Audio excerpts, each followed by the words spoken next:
భాద్రపదమాస మాస సంకష్టహర చతుర్థి వ్రత కథ. శ్రీ మహాగణాధిపతయే నమః.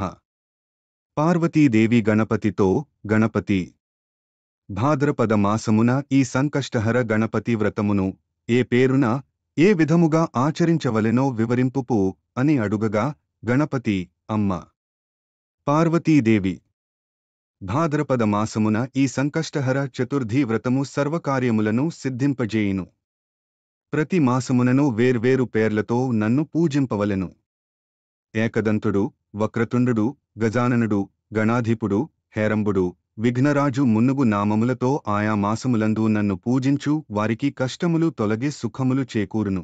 ఈ వ్రతమును సాయంకాలము చేసి చంద్రోదయమైన పిదప అర్ఘ్యప్రదానము గావించవలెను.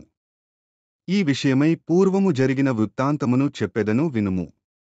షట్చక్రవర్తులలో ఒకడగు నలమహారాజు విధివంచితుడై జూదమున సర్వస్వమును కోల్పోయెను. మంత్రులు అసమర్థులై రాజ్యమును నాశనము చేసిరి. నలుడు అరణ్యముల పాలయ్యెను. దురదృష్టవశమున దమయంతియు దూరమయ్యెను. అసామాన్య చక్రవర్తి సామాన్య మానవుడయ్యెను. భార్యేగు దమయంతి అనేక కష్టములను అనుభవింపసాగెను. అరణ్య సంచారమున దమయంతి ఒకనాడు శరభంగ మహర్షి ఆశ్రమమును జేరి ఋషికి నమస్కరించి, ఋషివర్యా, నేను నలమహారాజు భార్యను దమయంతిని, కలివంచితులమై మేము రాజ్యభ్రష్టులమైతిమి. నా భర్త నాకు దూరమయ్యెను.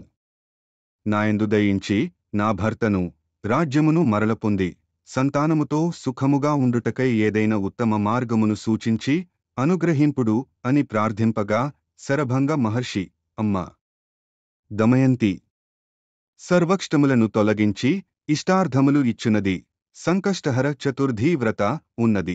దానిని భక్తి శ్రద్ధలతో ఆచరించి నీ కష్టములు తొలగి నీ భర్తను, రాజ్యమును పొంది సంతానముతో సుఖముగా ఉండెదవు అని వ్రత విధానమంతయు వివరింపగా, దమయంతి శరభంగ మహర్షి చెప్పిన ప్రకారము శ్రీ సంకష్టహర చతుర్థీ వ్రతమును ప్రారంభించి 7వ నెల వ్రతముము చేయుచుండగనే తన భర్తయు కోల్పోయిన రాజ్యమును లభించి సంతానముతో పూర్వ వైభవము పొంది సుఖించెను.